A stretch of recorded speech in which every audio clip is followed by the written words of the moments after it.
Thank you, Jesus. Well, we welcome you, brothers and sisters, to River of Love Christian Fellowship this morning. And we pray that this message will touch you and will bless you. I want to encourage you to say this prayer with me this morning. A prayer for God to give you revelation, to open and illumine your heart to receive this powerful word this morning.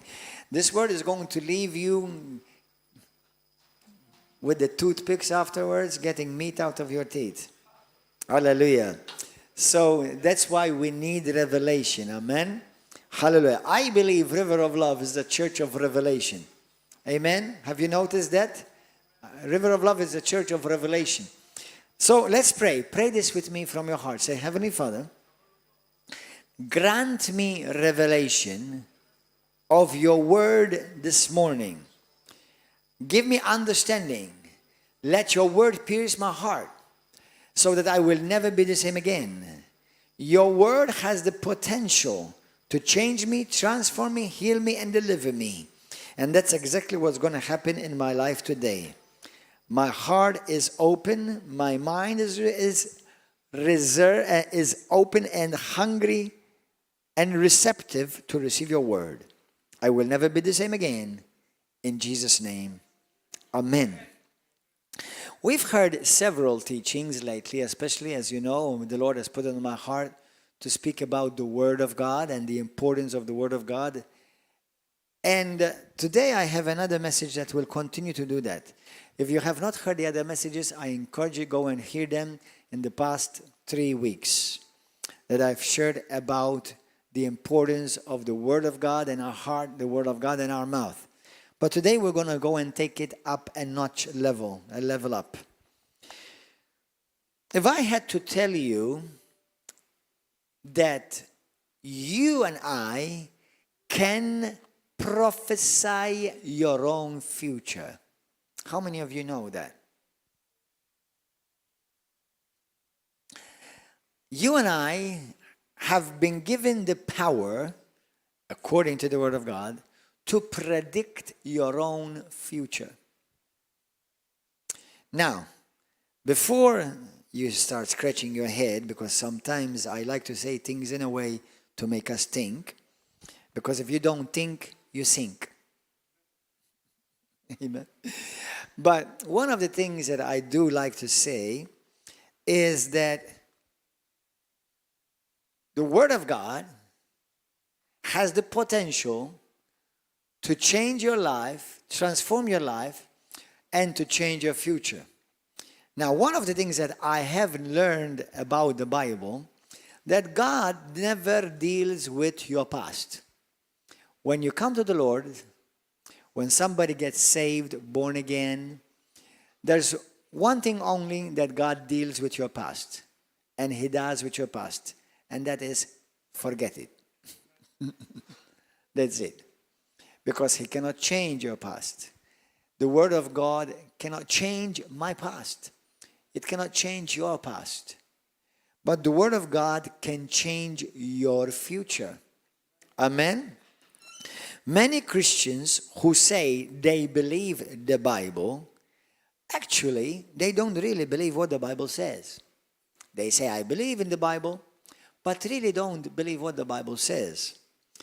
Many are selective in what they believe. They choose what to believe and what not to believe. Because they look at the Bible, they look in the Bible, what they already believe. They look and they read only what they already believe with preconceived ideas rather than they believe truly what Jesus said and what is written. In this past couple of weeks, I said how many of us, even as Christians, we still carry and we still wear glasses, right? And we see everything through those glasses. It's called our own perception, right? Now, when you come to the Lord, and if you truly want to grow in the things of God, you have to make a conscious choice to see the Word of God as it is, not with glasses. Many times, in the beginning of my walk, or some years ago, somebody said to me, are you Calvin or are you Armenian? I said, where is that in the Bible? I thought I was Christian. I was neither one of them. Do you understand? To be honest, I never learned about Calvinism or Arminianism. I just read the Bible and believed it. What does that make you? A Christian. Amen? So thank God I was not given a bunch of human philosophy and many human glasses. So then I would have been automatically forced subconsciously to look at the Bible through these glasses. But I began reading the Bible as a virgin. I took it as it is. I just thought that God wrote the Bible just for me. I thought, wow, Lord, I thank you for this letter. I thank you for writing this wonderful book for me. I didn't think about Elton or Edwin or Mario or any preacher. I just thought that the Bible, God wrote it just for me. So I took it for me. Amen. I never thought that God wrote the Bible for the Pope or for Calvin or Arminian. That never crossed my mind. I read it and said, man, I thank you, Lord. I received this. That's how I read the Bible, honestly. Honestly, that's how I read the Bible. So I realize, and we realize, that even many Christians, even many pastors on pulpits, they come with looking at the Bible with already preconceived ideas, with already conditioned way of seeing things. Are you understanding that? Hallelujah. Hallelujah. So, what glasses are you using? Be careful. Make sure that the glasses that you're using, that we spoke about earlier, is that the glasses of the Word of God. You see everything through the Word. Amen? Your past is behind you. God can change nothing from that. Amen? Much of your past has literally, though, changed your present and your future. Many of us today, you are a result of your past.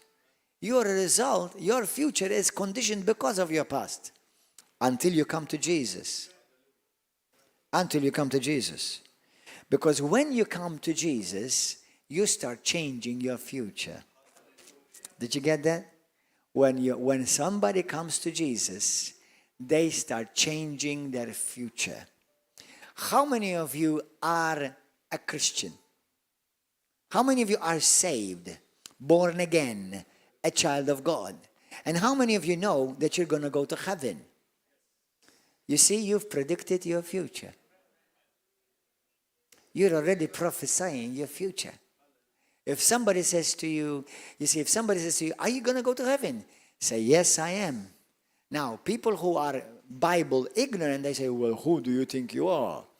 People who are Bible not aware or knowledge of the Bible, they speak like that because they know they're going to go to heaven, not because of what they've done, but because of what Jesus did. People who are ignorant of the Bible and they play the false humility card, well, I hope so, brother. You know what? Actually, that is full of pride. Do you know why? Because I hope so means I hope I will do enough, I will be good enough, I will earn enough to go to heaven. When a Christian says, yes, I'm going to heaven, by God's grace, because He has already saved me, I'm predicting the future which God has already determined for me. Hallelujah. Praise God. Amen. Thank you, Lord. So, if there is a future that you don't desire, you must engage yourself now in the present to change your future.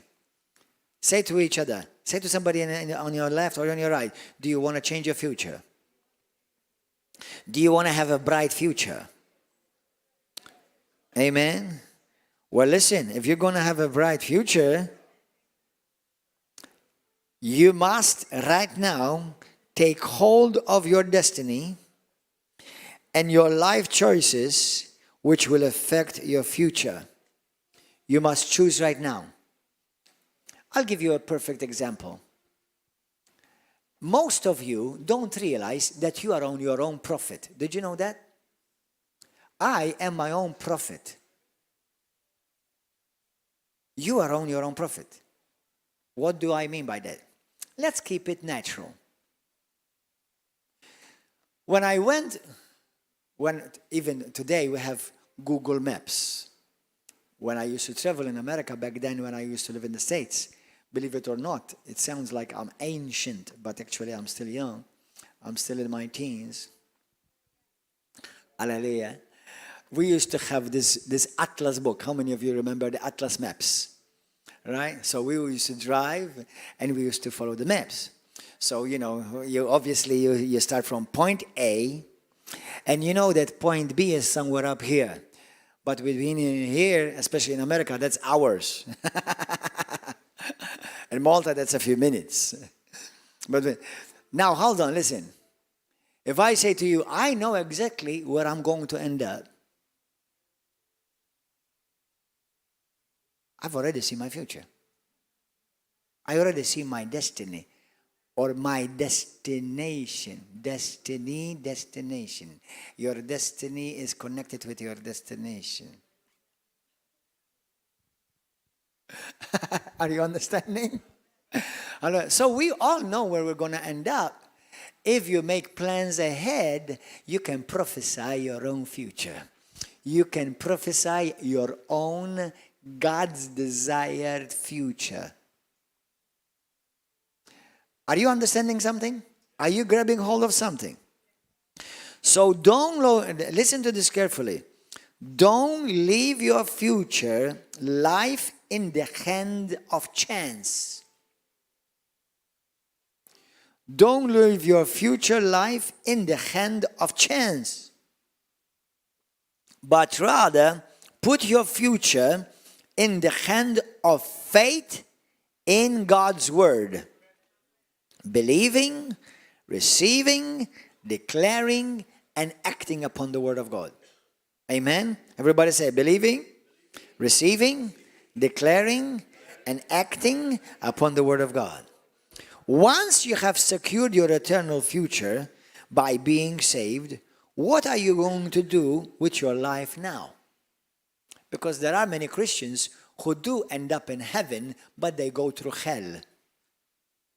God is not destined for you to go through hell. Now, I'm not telling you that you won't have challenges, problems, and Satan will try to throw everything at you to stop you, discourage you, and thwart you and confuse you. But we know that if you are in Christ, no weapon formed against you will ever prosper in Jesus' name. Though it come, it will not succeed. Hallelujah. Glory to God. Amen. In Jesus' name. Amen. So as far as Jesus is concerned, as far as if you had to ask Jesus, Lord, what's your plan for me? What do you think? He's going to tell you, well, you know what? Something terrible is coming to you. Do you think Jesus will say that? No.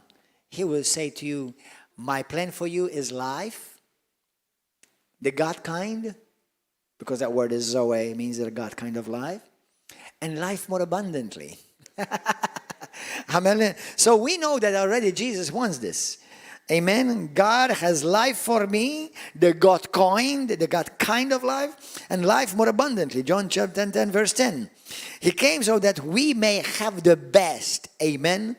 Now, I realize some people may say to me, but Pastor, doesn't the Bible say we will be persecuted? Well, go Google. Enter the name Gordon John Manchè, and you'll find out if I am not persecuted.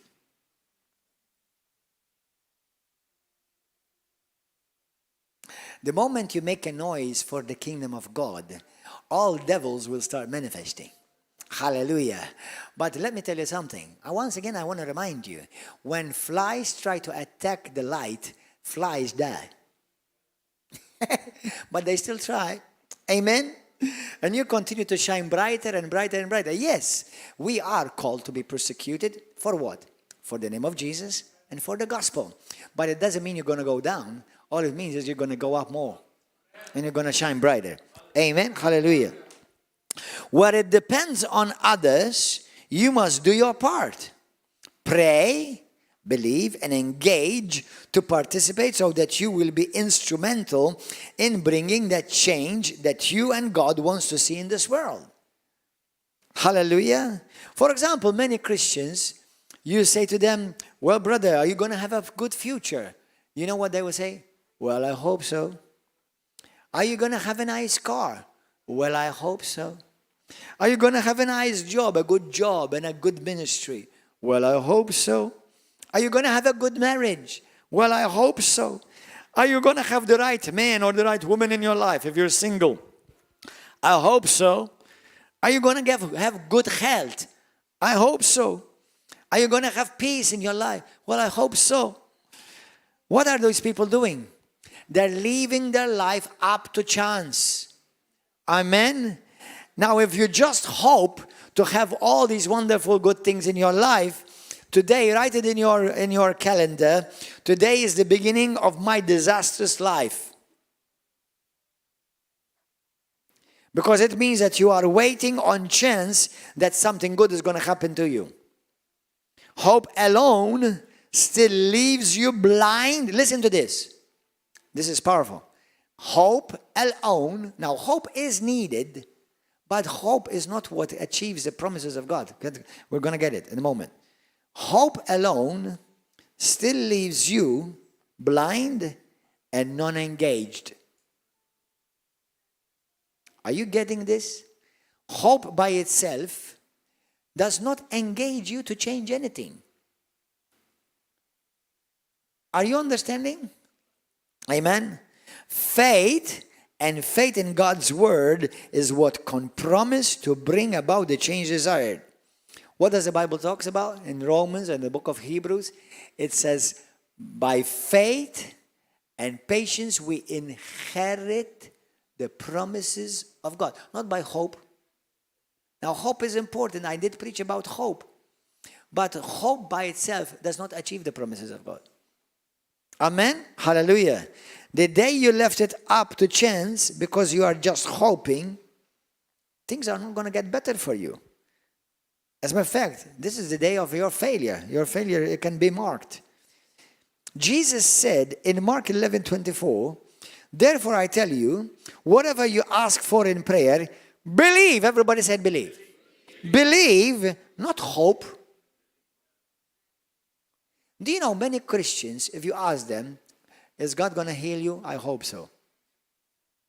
Are you going to be successful in your business or in your career? Well, I hope so. Hope so means you know nothing. You have engaged yourself in nothing. The Bible says, Jesus says, believe, not hope. Believe that you have received it. And it will be yours. Mark 11:24. Now, in Romans chapter 12, verse 6, look at it in your Bible. Romans 12, verse 6. And there's also another scripture similar to this in 1 Corinthians chapter 14, where it says, having then gifts differing according to the grace that is given to us, let us use them. If prophecy, let us prophesy in proportion to our hope. No. We prophesy in proportion to our faith. Amen? So that means without faith, you can't prophesy. Now, some of you may be wondering and scratching your head. Prophesy? I need faith to prophesy. How does that work? Okay. Meaning, in the Bible, there are two types of prophecy. Everybody say it. In the Bible, there are two types of prophecy. So, there is, let me mention the prophecy that normally is the gift that is dominant in the prophet life. Are you understanding so far? There is a gift. Normally, Christians at large and at large, they call the prophet's gift prophesying or prophecy. Now, more technically speaking or scripturally speaking, when a prophet, God gives him a divine revelation of a future event, we normally, just casually, we call it prophecy. But more technically, it's called the word of wisdom.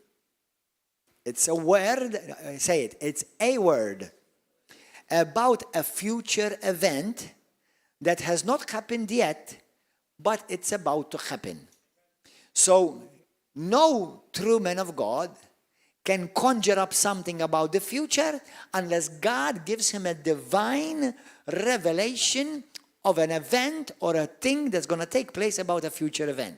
So that we normally call it, it's called prophecy in a loose way. But in 1 Corinthians chapter 12, from 4 to 11, that is called one of the spiritual gifts, which is called the word of wisdom. Okay? Now, if we want to call it prophecy, it's okay. And that word prophecy is normally the word that we use foretell, to foretell.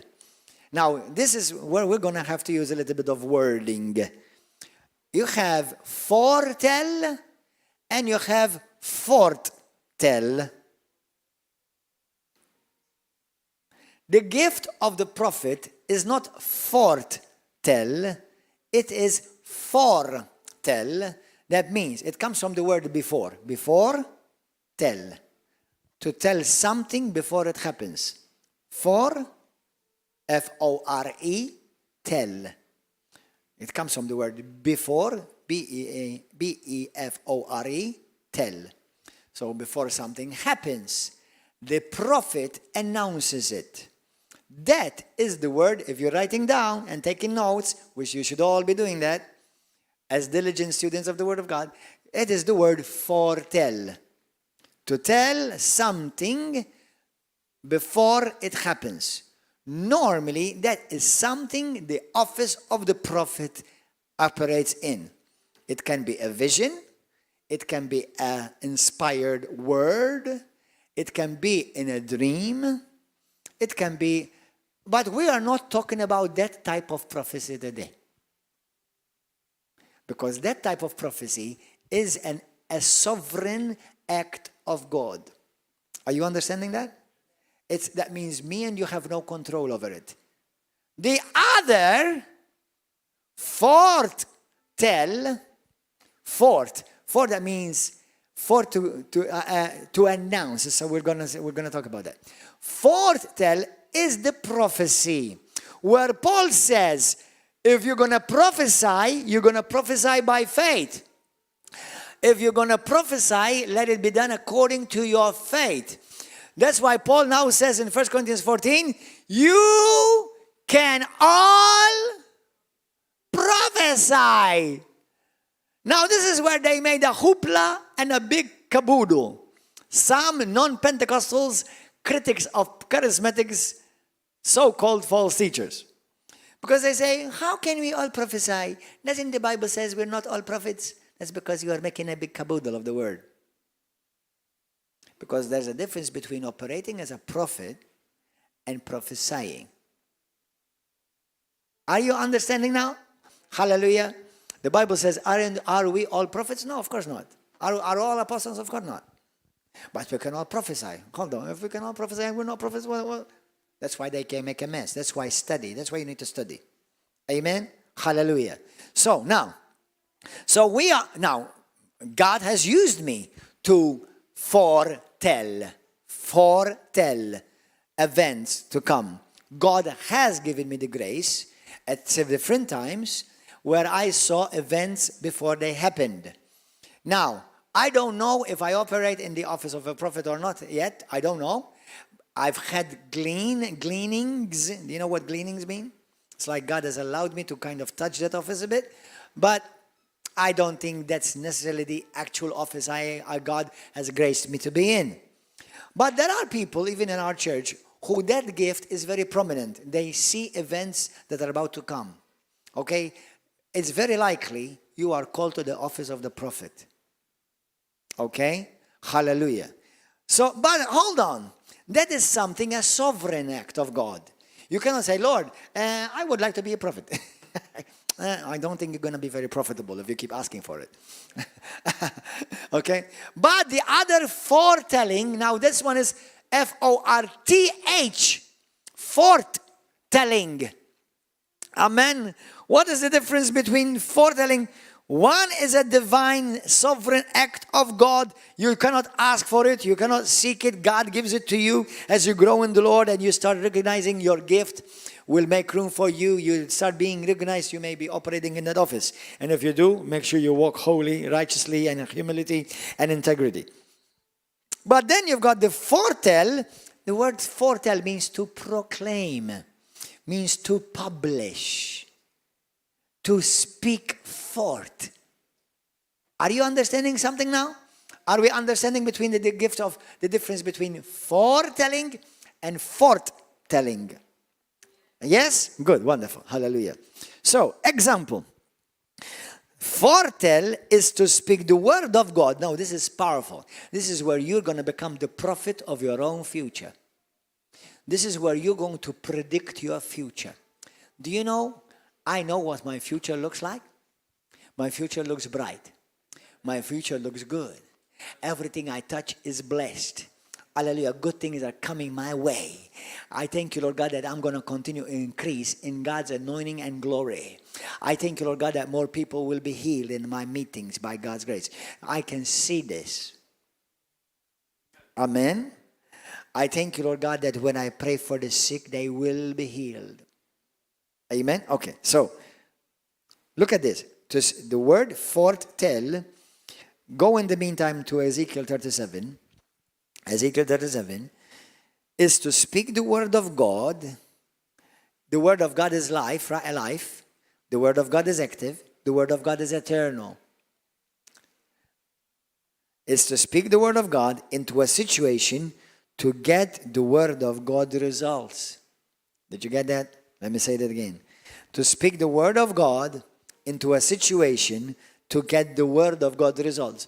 Listen, how many of you have ever thought that when Jesus says pray, that God's kingdom will come and that his will be done? What exactly do? You're supposed to be begging? Oh, Lord, do something. Please, Lord, do not hold my sin against me. I've sinned and I'm sorry, Lord. Now, I'm not saying that you don't repent from your sin. All I'm saying is many Christians, they pray begging prayers. They don't pray as sons and daughters. They pray as slaves and servants. Okay? So, God has entrusted the kingdom to you. Did you know that? Okay, I'm glad for one excited man. One voice crying out in the wilderness. Hallelujah. The God Almighty, the King of the universe, has entrusted his kingdom to you. Jesus, the glorious King of glory, has said in his word, little flock, it is the Father's pleasure to give you the kingdom. I'm going to go to the next church. You should be excited. God has entrusted to you the kingdom. And how are you going to bring this kingdom about? By begging God and feeling sorry for yourself on your holy butt? You have to know what to release. You have to know how to change this nation, this world, the atmosphere. And how are you going to do that? By bringing the word of the kingdom and invade the kingdoms of this world. And it begins by you. Do you understand? Amen. Hallelujah. Thank you, Lord. Ezekiel 37 verse 4. Look at it. Ezekiel 37 4. Hallelujah. Again, the Lord spoke to Ezekiel. Ezekiel, God sent him to his people, to God's people. They were in a completely hopeless state. You cannot be as bad as dead. You cannot be worse than being dead. These were dead, okay? I mean, they were not even just dead, actually, because the dead, sometimes you can raise up. I've seen two people dead being raised up. Okay, obviously they were not many days dead. One was just a few minutes, and the other one was a few minutes as well. But what I'm saying is this. I'm talking about that these had already become bones and flesh dried up, sinews dried up. They're just bones, skeleton. Now this is the prophetic side. And the Lord said, speak to these bones. Again, he said to me, prophesy upon these bones. What did God say to him? Prophesy. And say unto these bones, to these women, hear the word of the Lord. And then it says further on, and it says, and he spoke life into these bones, and these bones start taking life. Now, what kind of prophecy is that? That's not about telling a future event. God showing him a situation and releasing God's purpose and will and God's kingdom into that situation. He prophesied, he told those bones to live. He brought the word of God, the revealed will of God for the situation so that he changes that situation. That is a perfect example of what we're talking about. Let me tell you something. Some of you have a situation where everything has died.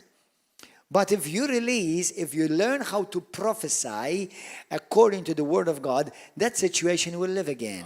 That marriage will live again. Hallelujah. Your life will live again. Your body will live again. Your job will live again. Your ministry will live again. What the devil has brought against you to kill you and to destroy you and to stop you and to discourage you, if you release the word of God, there's a mighty anointing upon this word right now. Hallelujah. That thing shall live again. Hallelujah. Amen. Amen. Hallelujah. So we see here that Ezekiel prophesied to a seemingly impossible situation, and it became possible. So you also can direct the word of God against contradictory circumstances, situations, and get a change every time. Amen.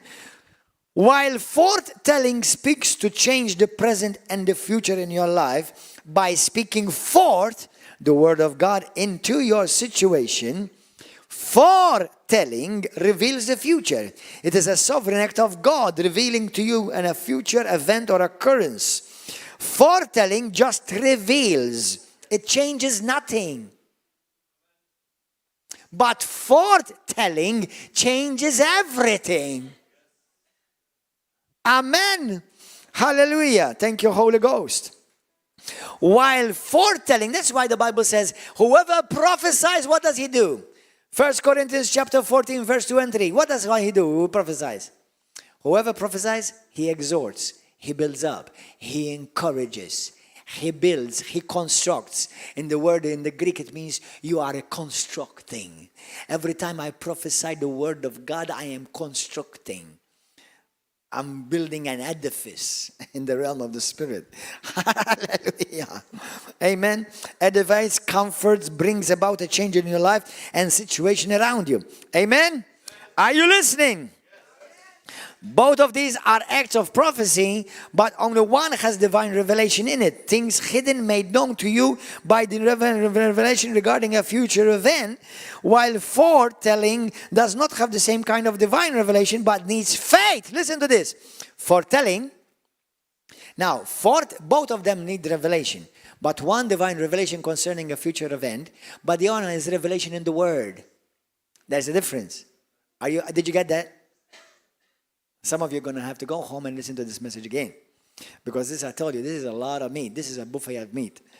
Foretelling is a divine revelation of a future event that you don't know in the natural. God revealed it to you. Foretelling requires revelation in the Word that you're going to change the future. Do you understand? Hallelujah. Amen. Thank you, Lord. So, foretelling does not have the same kind of divine revelation, but it needs your faith-filled words of God to accomplish and bring about a change. God's divine will brought forth by your faith in His words and for His kingdom to come. Foretelling, we are primarily referring to speaking faithful words inspired by the Word of God, or an inspired utterance into our life or others to inspire and to help bring a change and the outcome desired and results for the situation. Everybody say this with me. Put your hand on your heart. Say this with me. I speak, I prophesy, faith-filled words, always. My words are prophetic words full of life, creative power, and are inundated with the power of the Holy Spirit, and my words produce results. God's word in my heart and upon my lips produces results, miracles, and wonders. The word of God dominates my circumstances and my situation. I declare that I win and I always walk in victory in Jesus' name. Amen. Hallelujah. This is the kind of faith that makes miracles and healings happen in your life. You see, for example, when I speak the word, when I prophesy over your life, for example, how many of you have been healed here? You've received the healing in your body. Anybody been healed here? Now, many of you have been healed, or maybe you've been set free, or you received the blessing. Lift up your hand if you received. Many of you know how you received it? By me releasing the word of God and prophesying it into your life. And I changed your future. Now, when I say I, it's not I, it's God's word in my mouth and in my heart. It changed your future. So you see how you can predict and prophesy your future now? Hallelujah, hallelujah. Thank you, Lord. In Mark chapter 4, the Bible says that Jesus himself says, as a matter of fact, that the word, the seed, is the word of God. Remember the parable of the sower and the farmer and the seeds? Remember that story? Anybody remember that story? Yes? Okay, the sower is God. The seed is God's word. Amen? Now listen, how many of you have ever sown something? You have ever sown a seed somewhere? You planted a garden? Now, our dear brother Kurt and Shanice, some time ago, invited us to their lovely home. We had a delicious meal. I'm getting hungry again. Hallelujah. Praise God. I loved your food. And they told me, Pastor, I want to show you. Look, come and see the plants that we've planted. And I saw these wonderful pods that they are tenderly cared for, and these wonderful leaves coming out and with bearing fruit. You see, they didn't say to me, Pastor, come, let me show you my wonderful garden of seeds. No, come, let me show you my wonderful garden of harvest. Guess what? When you sow a seed, you already know the future. You know what's going to accomplish. What about if you sow the seed of God's word? Guess what your future going to look like? God's will, God's plan, and God's desire. Amen? Hallelujah. Hallelujah. So sow the seed, sow the word. Everybody say, sow the word in your life. Do you know the Bible says how you are like a garden? We are God's garden. Now, I am God's garden. You are God's garden. Hallelujah. God's promise, it is about your future. So the seeds of the word of God, the seeds are God's word. The seeds are God's promises. Look at 2 Peter chapter 1, verse 3.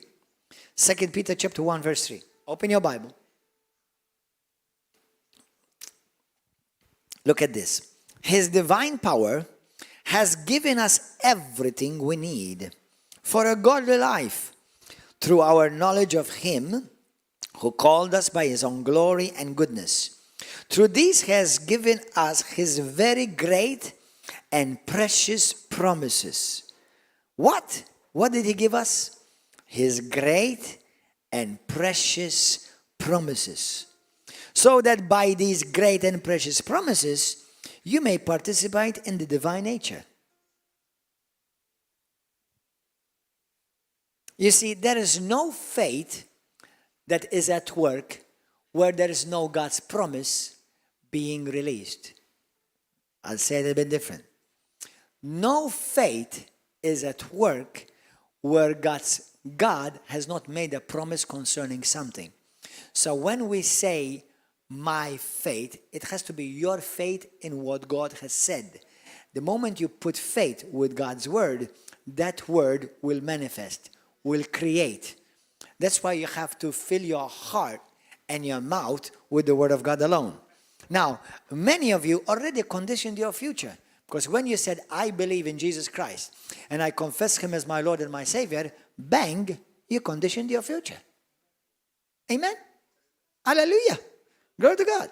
Now, what about the rest of your life? What about the rest of your life? You see, when I say to somebody, for example, I say, praise God, I decree and declare over your life that this job, you're going to be blessed in this job. You're going to have supernatural favor in this job. Do you believe that God wants you to do that? Do you believe that's God's desire for you? So what I do is I speak by divine revelation, and I believe what I'm saying. I release that in you. The moment you say to me, oh, praise God, hallelujah, I receive that. Bang, that's it, it's done. You've conditioned your future. Amen, hallelujah. Thank you, Lord. Thank you, Holy Father. God proclaims it, and I claim it. Proclaim, and I claim. God proclaim, I claim. Pro means before. Before. Appropriate it to your life. Take it as if God wrote the Bible promises directly to you. This is the way you have to read the Bible. When you read the Bible, when you read the promises of God, take them as if they're written directly to you.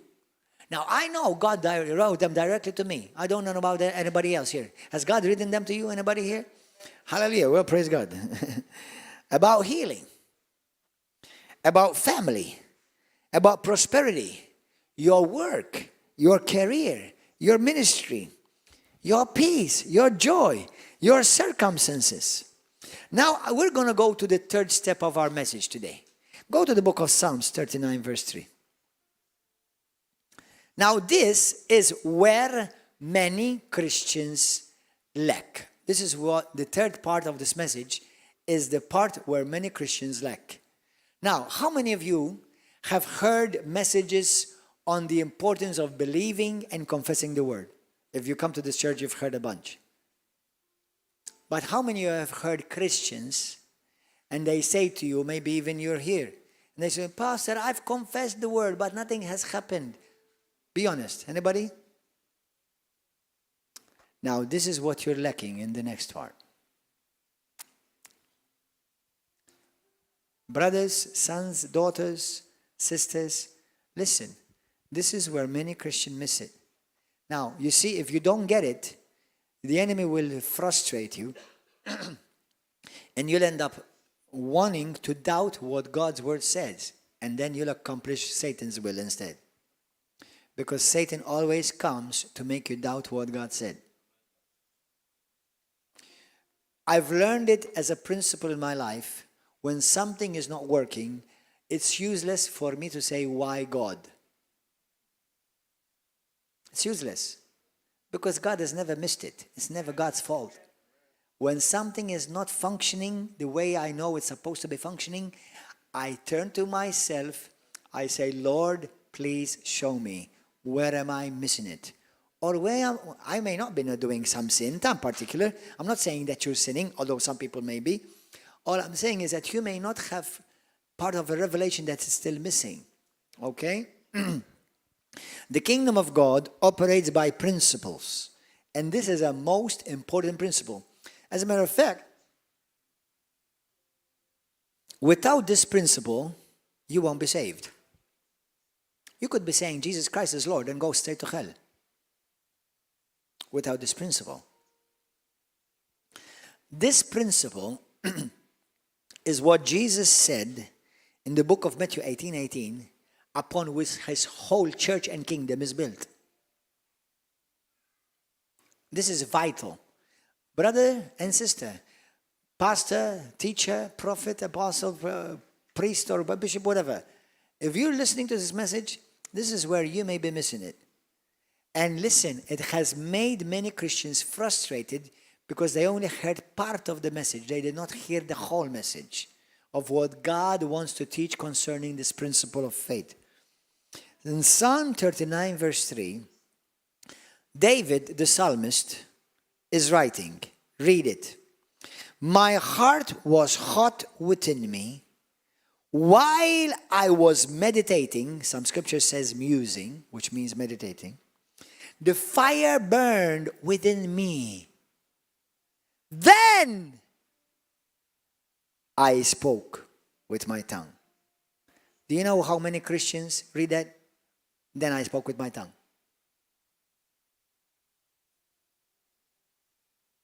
I've been confessing. Hold on. There are other things that must come before confessing. Because otherwise all you're doing is just parroting. And parrots don't inherit the kingdom of God. And parroting does not make you inherit the promises of God. Oh yeah, confessing is incredibly important in the kingdom. As a matter of fact, without it, you can't even be saved. But not confession alone. Are you getting this? Everybody say it, not confession alone. Amen. If you notice, in this scripture, David got the revelation of 3 steps. My heart was hot within me. That is revelation. While I was meditating, the fire burned. Meditation, point 2. Then I made proclamation. So everybody say with me, revelation, meditation, proclamation. If you want to see God's results in your life, you cannot just skip all the first two, and just say, well, I'm declaring the word. I'm claiming the word. Because many Christians, all they're doing is just parroting. They just became a broken record. And I can tell sometimes where somebody say to me, oh, and yes, brother, I thank you, Lord. Oh, I thank you, Jesus. Oh, by his stripes I'm healed. Oh, yes, I thank you, Lord, that, I can do all things through Christ who strengthens me. When they're around me, or when we're in the church, or when they're around Christians. You see, a Christian who walks in the revelation of the Word of God, he speaks like that every morning, every afternoon, every evening, every midday, before lunch, before dinner, after lunch, after dinner. You see, the Word of God has consumed his life. Do you understand? Hallelujah. Amen. So if anybody said, well, I've tried this and it didn't work. No, what happened is you didn't try the word. It is the word that tried you and you failed. Amen? This is why many have not seen this confession principle work in their life. For many, they are just parroting. It's not just confession alone. You need faith, but not even faith alone. How? Faith is not enough. Yes, but listen, do you know how we can say, it's been my experience, for example, many Christians say, I have faith. Actually, they don't have faith, they have hope.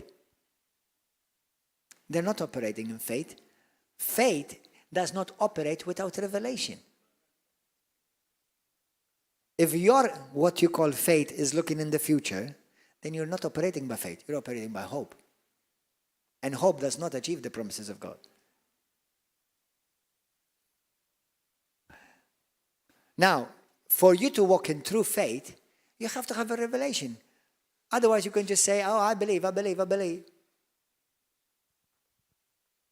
So you need revelation in order for you to grow and for that word to grab you. It will become real to you by revelation. Revelation is deep spiritual insight in the mind of God. It's not about just your believing. How many of you, sometimes you're reading the word, you're studying the word, or you're listening to a message like this, and all of a sudden it's like, you get excited, your spirit starts getting excited. It's like, wow, that's powerful. That is most likely where you just got a revelation. You're reading the Bible and something jumps. Whoa, I never saw this. What? Let me read it again. Oh, hold on, let me read it again because, man, this is too powerful. You just got a revelation. Amen? Now, the one that you got revelation for is the one that you're going to operate by faith in. Amen?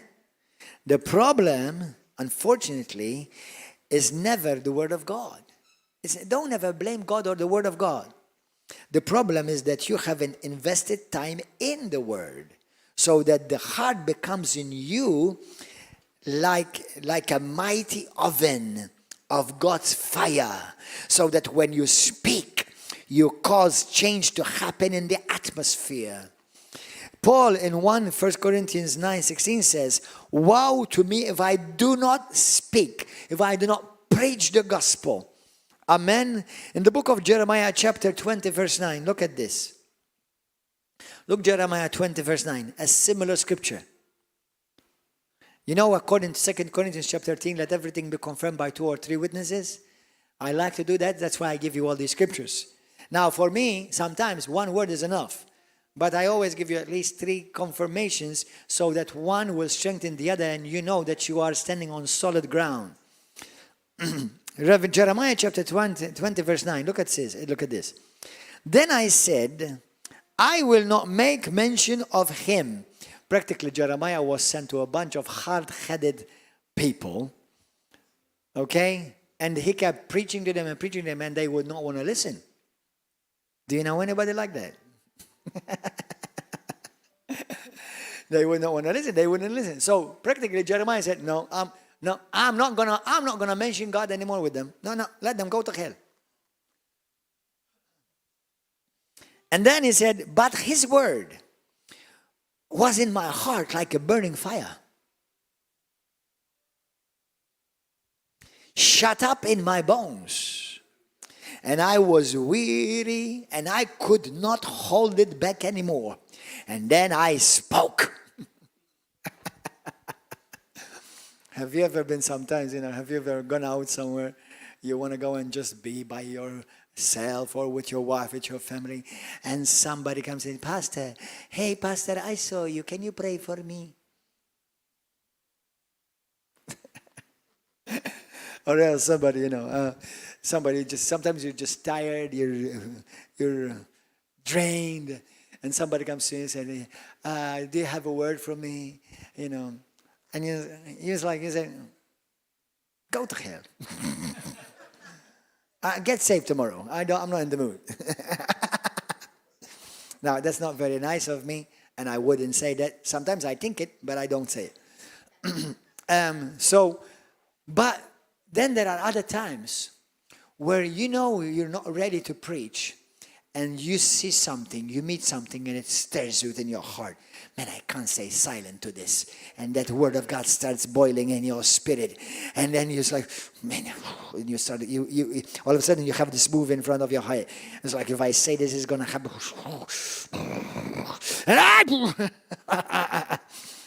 And it shoots out of you.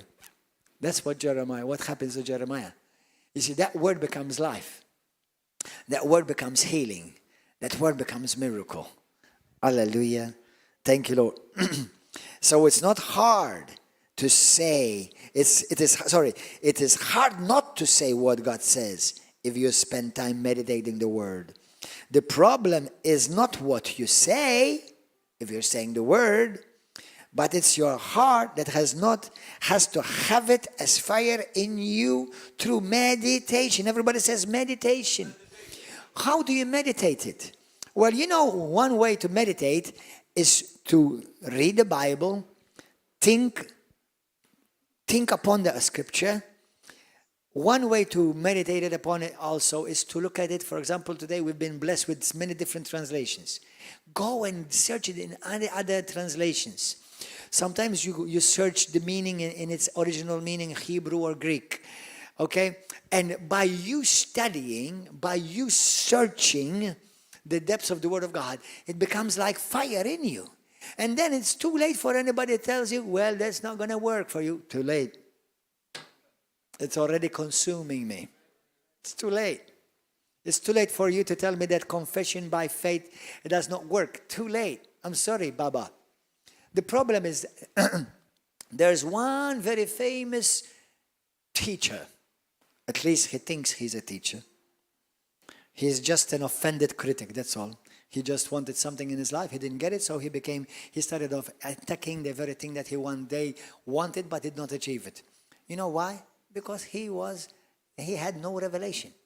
He thought that, if I'm going to say something, then I'll say it. Well, you are just doing is just parroting. That's all. You had no revelation. plus a bunch of other things like lack of humility. So anyway, hallelujah. So he is able, yes. He is able, look what Paul says in the book of 1 Timothy. God is able to keep what I have committed to him until that day, because Timothy says, I know in whom I have believed. I know him. Let me ask you this. The first question that you have to ask yourself, do I have a revelation of Jesus? Do I have a revelation of Jesus? Do I really know him? Because my faith and my confidence comes from knowing him. Amen. Second, do I have a revelation of his word?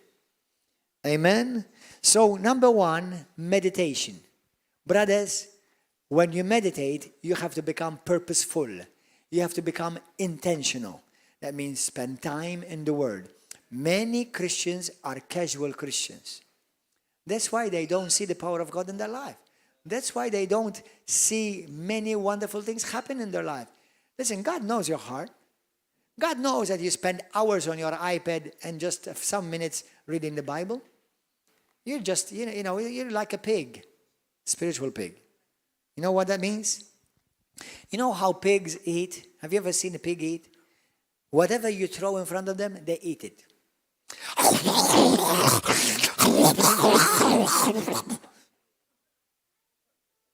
Pigs, they eat anything. If you put poop, they'll eat it. If you put a dead mouse, they'll eat it too. And all the way it goes down into the stomach. They don't taste it. They don't sit down and say, "Oh man, that tastes good." Yeah. I've never seen a pig talk, but that's why I'm wondering. Well, yeah, I've seen a pig talk. Yeah. His name was what was it? Gordy, I think, and Babe. Hallelujah. Anyway, so, but pigs don't chew their food. Now, animals like, for example, the cow. I searched it yesterday on Google. Actually, the cow has 4 stomachs, they say, which and I don't understand. I never asked the cow how many stomachs, but that's what Google said, it has 4 stomachs. Now, a cow, we've talked about it a little bit before this, but a cow grabs the food and it chews it and does not rush with the food. Some of you are like a pig. You're fast food eaters. You need to be like the cow.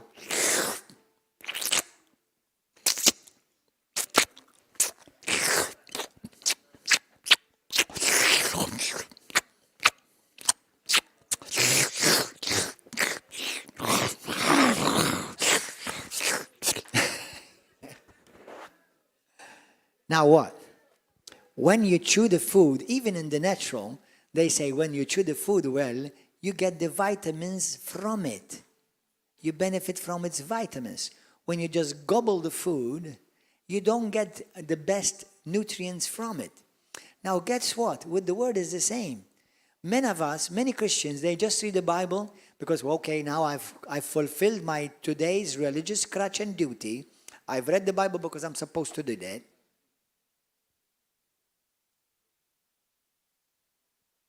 Listen, read the Bible, give proper attention to the word. Sometimes you need to read the same passage twice, 3 times. If something jumps from the page, stop it, stop there. Meditate upon it. Don't go to the next, well, because I have to finish the chapter. No, it's okay, I understand, you can finish the chapter, but if something jumped, God is saying, chew this. Chew that. Because that's going to help you. That's going to be revelation to you. Because what you meditate, it becomes a revealed, inspired, divine knowledge. And out of that, God's kingdom will be built upon you. Out of that, you can prophesy your future. Then it will be too late for anybody to come and tell you, you're not going to make it. Too late. You're not going to succeed. Too late. You're not going to be healed. Too late. Why? Because I'm grabbed by revelation. I'm grabbed by revelation through meditation Amen? Hallelujah. Jesus said, on this rock, I will build my church, and the gates of hell or Hades shall not prevail against it. Brothers and sisters, this is what Jesus Christ would say to you and me. When you meditate upon the Word of God, and you grab a revelation of what the Lord is saying to you, then no hell will prevail against you. That's why many Christians still walk in fear, in doubt. They tolerate much of what Satan puts on them, they tolerate it. Jesus said, if you grab a revelation of who I am and who my word is, then hell will not prevail against your life. Amen. Hallelujah. That's why many people don't benefit from the word of God. Mark chapter 4 talks about 4 different types of people. Only one person benefited from the word. Why? Many are just casual hearers. Brothers, when you come to church, are you hungry? Do you come, Lord, feed me? I'm going to receive today. A sister came just on Thursday. We had an incredible, glorious service in Gozo. I'm telling you, glorious. I'm telling you, glorious. And a sister came to me. She said to me, the Lord, I said to the Lord, tonight, I'm going to go to the Gozo service and I'm going to receive, Lord. She was healed. You see, you cannot just, well, I'm going to church. It's Sunday. Come on, honey, let's go for church. Let's go and hear that beautiful young man. Okay, listen. No, honey. Let's go and receive. Let's go and receive revelation. Let's go and receive impartation. Let's go and receive a miracle. Something good is in store for me. Hallelujah. Amen. Amen. Thank you, Lord. Listen. So today, after you've done meditation, and revelation has come, then what do? What's the next thing? Now you speak. You see what many Christians skip? Meditation and revelation. They just speak. No. You have to speak out of revelation through meditation, and then you speak for the word of God. Amen? Hallelujah. Thank you, Lord. You know, in the book of Ephesians, chapter 1, and also Paul speaks about how he prays for the church. What? What is the thing that Paul prays the main thing for the church for? That they will have revelation. Amen? In Psalm 45 verse 1, go there quickly. Psalm 45 verse 1. Look at it says, my heart is overflowing with a good theme. I recite, I meditate, my composition concerning the king. And my tongue is the pen of a ready writer. You can see you've got the 3 concepts there, right there. 1, my heart is overflowing with good theme. Meditation. I recite the meditation. I recite what I've meditated, or I read it over and I meditate over it. My composition concerning the king. And then, what I've spent time meditating and on this revelation, then my tongue spoke and as a pen of a ready writer. Habakkuk chapter 2 verse 2, the Lord says to Habakkuk, write the vision, make it plain on tablets, that he may run who reads it. Once again, there you see, meditation. When you're writing your vision, you're meditating. Okay, what God has spoken into your life. Then, as you're putting it down, and you're going to read it, it's going to consume you. And then when you read it again, it becomes life, and you're proclaiming it into your future. So write it via meditation. Then the proclamation follows. When you have a revelation of something, no one can speak you out of it. Once you get a revelation, listen, it is not just the word of God that heals me, especially when I speak over myself, but it's the revelation of the word of God that heals me. It's the revelation of the word of God that makes me blessed. It's the revelation of the word of God that sets me free. Why do you think many Christians are still in bondage of cigarettes and drugs or any other habits? No revelation. Amen? You will prosper in whatever you do. In Joshua 1:8-9, God said, if you put this book in your heart and in your mouth. So the process of the heart, listen, brothers, two things happen in the heart: meditation and revelation, and then proclamation. Don't just proclaim, but meditate. Let it become a revealed word of God to you. So proclamation now flows out of divine revelation, and divine revelation via meditation. And how do you get revelation? You get revelation, remember in Luke chapter 24, verse 32? The two disciples on the road of Emmaus, Jesus Christ was explaining to them the scriptures. Everybody say, explain the scriptures. Listen, that was a Bible study. Jesus Christ was giving them a Bible study. And that was quite a few miles. It's calculated somewhere between 2 to 3 hours of Bible study. Jesus revealing himself in the scripture. And then the Bible says, look what they said. And they said to one another, did not our hearts burn? I'm not talking about heartburn, when you have some type of heartburn.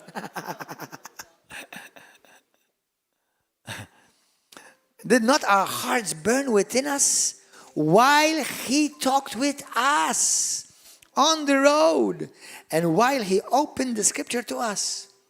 So how we're going to get revelation? These 3 steps. And we end and we pray. Number 1, spend time studying the word.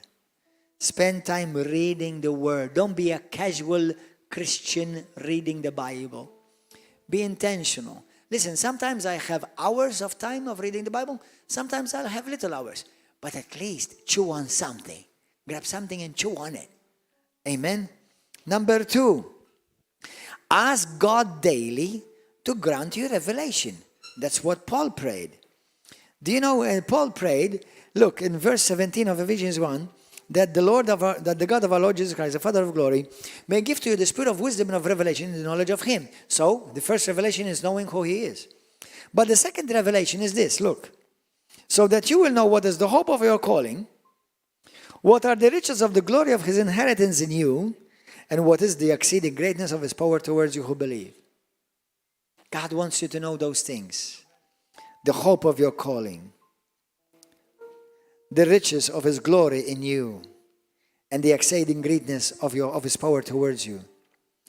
Study the Bible. Spend time. Come hungry. Even when you come to church, come hungry. Come receive the word with hunger. When you do a Bible study, when you do courses, we offer many courses here. Well, I have to do the course. That kind of attitude is not going to get you revelation. Listen, it's the word of God. It's the most precious thing on earth. Listen, there's nothing without the word of God. You made out of the word of God. I'm made out of the word of God. Nothing came out of it. Nothing came without it. Everything that was it came into being came through it. Jesus, him, the word of God. Amen? And the 4th part, and we finish here. The 4th is this. What does Paul say? In 1 Corinthians chapter 2, it says, he who speaks in a tongue does not speak to men but to God. For no one understands him. However, in the Spirit, he speaks mysteries. So the third thing for you to grow in revelation is pray in the Holy Ghost. Now, don't say, I'm going to pray in the Holy Ghost, but I don't want to read the Bible. Because the Holy Ghost reveals to you the Word. That means he gives you revelation of the Word, not revelation of what? Amen. So spend time reading the Word and pray in the Holy Ghost so that Word become explosive fire in the side of you. Hallelujah. Amen. Paul says that he spoke in tongues more than all the Christians and the apostles. In verse 18, 1 Corinthians chapter 14. And then the result is 2 Corinthians chapter 12, verse 1 to 10. What does he say? I have received revelation more than everybody. Amen. Hallelujah. So what's a mystery? God wants to make it a revelation to you. Let's all stand. Did you enjoy this? Hallelujah. Everybody say this with me. Put your hand on your heart. And say this with me. Say, Lord, I thank you for your word. Your word is meditation turning into revelation into my heart. I honor, I treasure the Word of God. I thank you, Lord, for the Word of God in my heart. The Word of God is burning in my heart. And as I speak it forth, it becomes life, healing, miracle, salvation, signs, wonders, supernatural activity. Lord, I thank you that you've given me the power and the authority to prophesy my future. Today I boldly declare, my future is bright.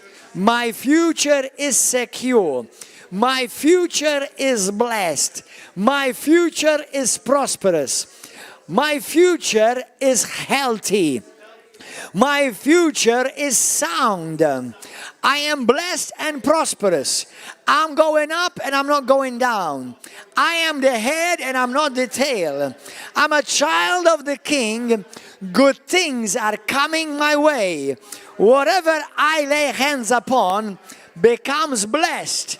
I live, I flow out of the revelation of the Word of God. In the mighty name of Jesus, I thank you for a bright future. Hallelujah. My future does not depend on the world, but my future depends on the Word of God by revelation spoken out of my tongue.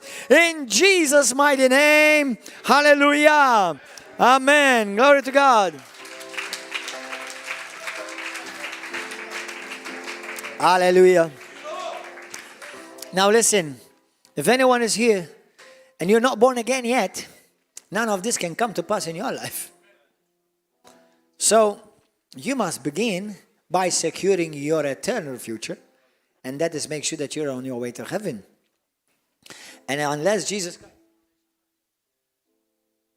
unless you have made Jesus Christ your Lord and your Savior, you're not saved yet. Your sins are not forgiven yet. You can't be healed yet. You need Jesus Christ as your Lord. If you've never been saved, if you've never asked Jesus to come into your life, to save you, to deliver you, to forgive you of all your sins, and you want to do this for the first time in your life, lift up your hand. Anybody here want to give your life to Jesus Christ for the first time? Anybody here for the first time? Lift up your hand. If you died today, are you 100% sure? Lift up, everybody pray in the Holy Ghost. Hallelujah. If you die today, are you 100% sure you're going to go to heaven? Are you sure you're saved? If you're not saved, you can be saved right now. Saved from what? Saved from hell. If you don't want to go to hell and you want to go to heaven, there's only one way. His name is Jesus. Anybody here, lift up your hand. Lift up your hand. Anyone here for the first time? Anybody? You on YouTube or Facebook? You may need to hear this again. And if you're watching this, please like the message, share it, subscribe to this channel. But now, if you've never accepted Jesus Christ as your Lord and Savior, if you've never asked Him to come into your life, you're not saved yet. You have not secured your future, eternal future yet. Make sure you secure that. Ask Jesus to come into your life. Believe upon Him as the Son of God who died on the cross for you on Calvary. And He died, He was buried, and He rose again on the third day. If you believe that from your heart, according to the Scriptures, you'll be saved. You'll be born again. Say this prayer with me. And anybody wants to say this prayer with me, say this prayer with me. Say, Heavenly Father, thank you for your word. I believe in Jesus Christ. I believe that Jesus, you are the Son of the living God. You died for me on the cross. You bore for me and on my behalf all my sicknesses, all my diseases, and you paid for all my sin by your shed blood. Yes, you died, but I also believe that on the third day you rose again, victoriously, conquering sin, Satan, and death. Jesus, you are God, you are Lord, you are Savior. Come into my heart, be my Lord, and save me. From now on, give me the grace and the power and the courage to follow you with all of my heart. I thank you, Lord, for forgiving me. I thank you for saving me. All my sins today have been washed away by the blood of Jesus. I'm a child of God. I am born again. And I give you, Lord, all the glory and the praise. In Jesus' name, amen. Hallelujah. Praise God. Glory to God. Amen. If that is you who said that prayer for the first time, you're saved, born again, forgiven, a child of God today. Now start reading the Bible. Find a good Bible, Holy Ghost filled church. And if you don't know where to go, if you're in Malta, come and join us here every Wednesday, Saturday, 7 p.m., Sunday morning at 10. Or else, if you're in a different country, let us know where you are, and we'll help you find a good church around where you are. God bless you.